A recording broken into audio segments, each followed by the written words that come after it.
ਭਰਾ ਦਾ ਸ਼ਹਿਜ਼ਾਦੇ ਦਾ ਚਿਹਰਾ ਦਿਖਾ ਦਿਓ ਕਿਸੇ ਨੂੰ, ਸੀਸੀਟੀ ਵਾਲਿਆਂ ਨੂੰ ਦਿਖਾ ਦਿਓ ਮੇਰਾ ਚੰਨ। ਮਾਮੂ ਨੇ ਸਕੇ ਰੈਲ ਸ਼ਹੀਦ ਦੇ ਵੱਡੇ, ਜਿਉਂ ਹੀ ਉਹਨਾਂ ਨੇ ਸੁਣਿਆ ਆਪਣੇ ਜਵਾਨ ਪਾਂਜੇ ਦਾ, ਉਹ ਸਦਮਾ ਨਹੀਂ ਬਰਦਾਸ਼ਤ ਕਰ ਸਕੇ, ਉਹਨਾਂ ਦੀ ਡੈਥ ਹੋ ਗਈ। ਸਾਡਾ ਦੂਜਾ ਕਤਲ ਵੀ ਇਹਨਾਂ ਕਰ ਛੜਿਆ। ਤੇ ਮੇਰੀ ਬੜੀ ਕਿਸਮਤ ਕਰਦਾ ਆ, ਮੈਨੂੰ ਥਾਂ ਮਾਰ ਕੇ ਤਰ ਗਿਆ। ਫਾਇਰ ਲੱਗੇ ਨੇ, ਤੂੰ ਠੁੱਡੇ ਮਾਰ ਰਹੇ ਨੇ। ਇਸ ਖਾਤੂਨ ਦਾ ਉਸ ਲੜਕੇ ਨਾਲ ਕੀ ਤਾਲੁਕ ਆਇਆ ਜਿਹੜਾ ਫਾਇਰ ਮਾਰ ਕੇ ਗਿਆ ਹੈ? ਜੀ ਉਹ ਇਹੀ ਮਾਲੂਮ ਸਾਨੂੰ ਹੋਇਆ ਸਾਰਾ ਨਿਜ਼ਾਮ ਜਿਹੜਾ ਕਿ ਉਹਦਾ ਆਸ਼ਿਕ ਸੀ। ਇਨਸਾਫ ਇੰਜ ਚਾਹੀਦਾ ਜਿਸ ਤਰ੍ਹਾਂ ਮੇਰੇ ਭਰਾ ਨੂੰ ਮਾਰਿਆ ਨੇ, ਮੈਨੂੰ ਇੰਜ ਇਨਸਾਫ ਚਾਹੀਦਾ ਹੈ। ਉਹ ਸਿਰਫ ਇੱਕ ਘਰ ਨਹੀਂ ਉਜੜਿਆ, ਉਹਦੇ ਵਿੱਚ ਬੜੇ ਘਰ ਖਰਾਬ ਹੋਏ ਨੇ, ਬੱਚੇ ਯਤੀਮ ਹੋ ਗਏ ਨੇ। ਤੇ ਮੇਰੇ ਨੂੰ ਲੈਂਦਾ ਨਹੀਂ ਸੀ, ਕਬਰ ਤੇ ਲੇਟ ਗਏ ਨੇ। ਤੇ ਉਸਨੇ ਸ਼ਖਸ ਨੇ ਇੰਨੇ ਕੁ ਲਾਡਲੇ ਰੱਖੇ ਤੇ ਉਹ ਕਹਿੰਦਾ ਤਾਇਬ ਮੈਂ ਉੱਠਣਾ ਕਬਰ ਤੇ, ਤਾਂ ਮੈਨੂੰ ਇਨਸਾਫ ਚਾਹੀਦਾ ਹੈ। ਛੋਟੀਆਂ ਬੱਚੀਆਂ ਰੋਟੀ ਨਹੀਂ ਦਿਖਾਉਂਦੀਆਂ, ਉਹ ਕਹਿੰਦੇ ਨੇ ਪਾਪਾ ਸਾਹਮਣੇ ਆਉਣਗੇ ਦਿਖਾਵਾਂਗੇ। ਮੈਂ ਸੀਸੀਟੀ ਕੋਲ ਇਨਸਾਫ ਲੈਣਾ, ਮੈਂ ਦੂਸਰੀਆਂ ਪੁਲਿਸਾਂ ਕੋਲ ਕੌਣ ਲੈਣਾ। अस्सलाम वालेकुम नाजरीन, मैं हूं आपका मेज़बान फ़ुरकान हमीद मुगल और आप देख रहे हैं न्यूज़ गुजरात। नाजरीन, गुज़िश्ता रोज़ जो लाला मूसा में कत्ल की वारदात होती है, जिसमें देखा गया है कि रहील मुनव्वर को, जिसकी लाला मूसा में जंजुआ कॉलेज के बिल्कुल पास दुकान थी स्पेयर पार्ट्स की, उसको हमज़ा ज़ुबैर नामी शख्स आता है और फायर मारकर फ़रार हो जाता है। ये वाक़या बड़ा दिल खराज था और सोशल मीडिया पर कई जगह ये अफवाह भी थी कि ये दोनों आपस में दोस्त थे, लेकिन असल हक़ाइक़ जानने के लिए आज हम मकतूल राहील मुनव्वर के अहल खाना के पास मौजूद हैं, उनके भाइयों के पास मौजूद हैं और तमाम तर वाक़या इनकी ज़ुबानी जानते हैं। ਸੁਬਾਹ ਆਪਣੀ ਮਿਹਨਤ ਮਜ਼ਦੂਰੀ ਰੀਲ ਸ਼ਾਇਦ ਜਿਹੜਾ ਕਰਨ ਜਾਂਦਾ, ਲਾਲਾ ਮੁਸਾ ਵਿੱਚ ਦੁਕਾਨ ਹੈ जी ਆਪਣੀ ਮੋਟਰਸਾਈਕਲਾਂ ਦੀ। ਉਹ ਮਿਹਨਤ ਮਜ਼ਦੂਰੀ ਕਰਕੇ ਆਪਣਾ ਫਿਰ ਵਾਪਸ ਇਹਦੇ ਚਾਚੂ ਨੇ, ਇੱਕ ਉਹਨਾਂ ਦੀ ਤਬੀਅਤ ਠੀਕ ਨਹੀਂ ਸੀ, ਉਹਨਾਂ ਨੇ ਫੋਨ ਕੀਤਾ ਕਿ ਮੈਨੂੰ ਆਪਣਾ ਆ ਕੇ ਨਾ ਦਵਾਈ ਸ਼ਾਈ ਲੈ ਦਿਓ। ठीक है। ਮਤਲਬ ਟਾਈਮ ਜਿਹੜਾ ਉਹ ਪਿਛਲਾ ਸੀ, ਅਬਦੁੱਲਾ ਹਸਪੀਟਲ ਵਿੱਚ ਆ ਕੇ ਉਹਨਾਂ ਦਵਾਈ ਸ਼ਾਈ ਲਈ ਹੈ। ਦਵਾਈ ਲੈ ਕੇ ਤੇ ਉਹ ਰਸਤਾ ਜਿਹੜਾ ਉਹ ਆਪਣੀ ਦੁਕਾਨ ਦੀ ਤਰਫ ਹੀ ਜਾਂਦਾ ਹੈ ਜਿੱਥੇ ਵਕੂਆ ਆਇਆ। ठीक है।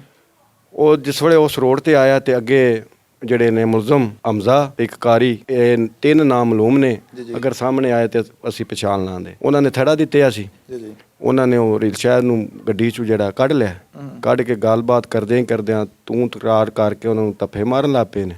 ਮਾਰਦਿਆਂ ਉਹਨੂੰ ਫਾਇਰ ਮਾਰ ਛੜੇ। 3 ਫਾਇਰ ਕੀਤੇ ਨੇ, 2 ਜਿਹੜੇ ਨੇ ਉਹਨੂੰ ਲੱਗੇ ਨੇ, ਇੱਕ ਛਾਤੀ ਤੇ ਇੱਕ ਬਾਜ਼ੂ ਤੇ। ਉੱਥੇ ਉਹਦੀ ਮੌਤ ਹੋ ਗਈ। ਤੇ ਇਹ ਸਾਰੀ ਮੁਖਬਰੀ ਸ਼ਬਰੀ ਵੀ ਜਿਹੜੀ ਹੈ ਸਾਰੀ ਉਹਨੇ ਮਤਲਬ ਉਹਨੂੰ ਦਿੱਤੀ ਹੈ ਕਿ ਇਸ ਟਾਈਮ ਤੇ ਆ ਰਿਹਾ, ਇਸ ਟਾਈਮ ਤੇ ਜਾ ਰਿਹਾ, ਇੱਥੋਂ ਮਤਲਬ ਸਾਰਾ ਨਿਜ਼ਾਮ ਜਿਹੜਾ ਨਾ ਉਹਨੇ ਮਤਲਬ ਨਾਲ ਹੋ ਕੇ ਕੀਤਾ। ਬਾਕੀ ਜਿਹੜੀ ਲਿਸ਼ਵਾ ਬੀਬੀ ਹੈ, ਮੇਰੇ ਭਾਈ ਨੇ ਅੱਗੇ ਵੀ ਬਿਆਨ ਕੀਤਾ, ਮੈਂ ਵੀ ਇਹੀ ਬਿਆਨ ਕਰਨਾ ਚਾਹੁੰਦਾ। ਉਸ ਬੀਬੀ ਹੈ ਜਿਹੜੀ ਉਸਦੀ ਮਾਂ, ਉਸਨੇ ਨਾ ਇਹਦੀ ਹੈਲਪ ਮੰਗੀ ਹੈ ਭਾਈ ਦੀ।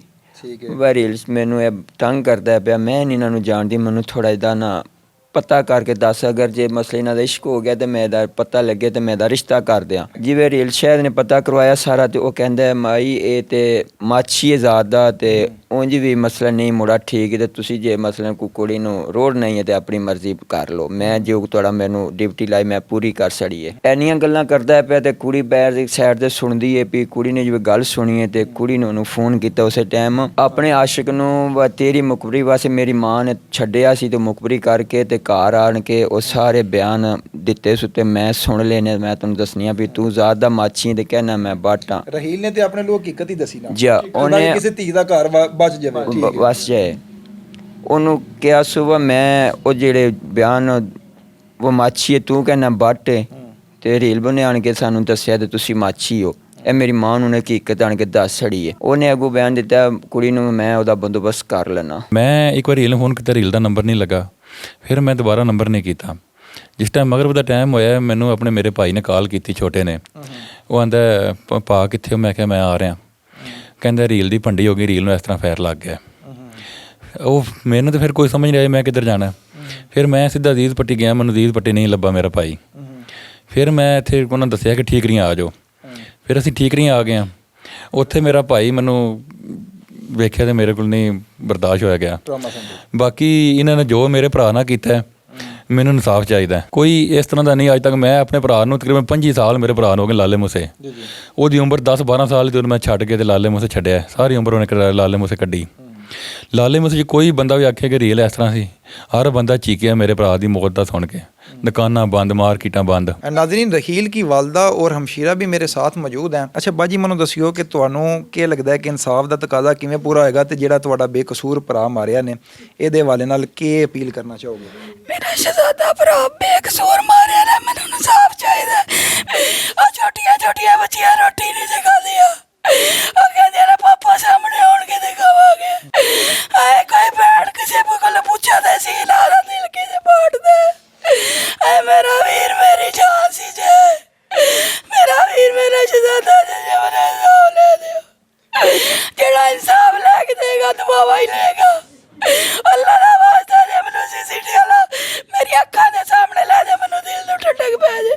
मेरे बाकी भरा शरीफ ने वो बदले नहीं ले सकते, उन्हां दे छोटे छोटे बच्चे ने इन्हां कम्मां च नहीं च पै सकदे।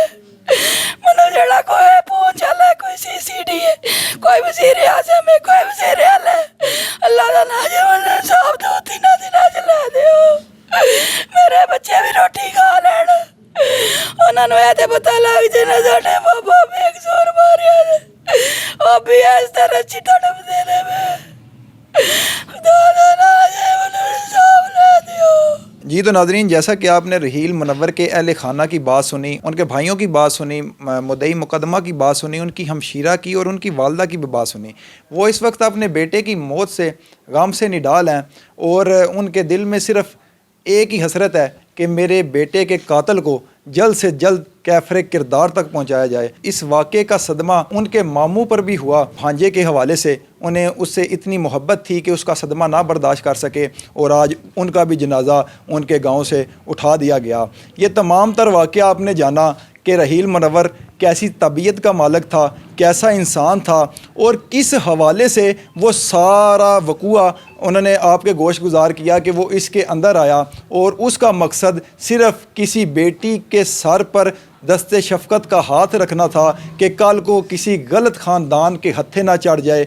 उसका इस मामला से दूर दूर तक कोई तल्लक नहीं था और ना ही कोई ऐसा चक्कर था जो सोशल मीडिया के ऊपर जो है चलाया जा रहा है कि उसके दोस्त ने उसे मारा और सारा चक्कर लड़की का था। ये तमाम तर वक़ुआ जो सोशल मीडिया पर चलाया गया, ये कहीं ना कहीं गलत तस्वर किया जाता है।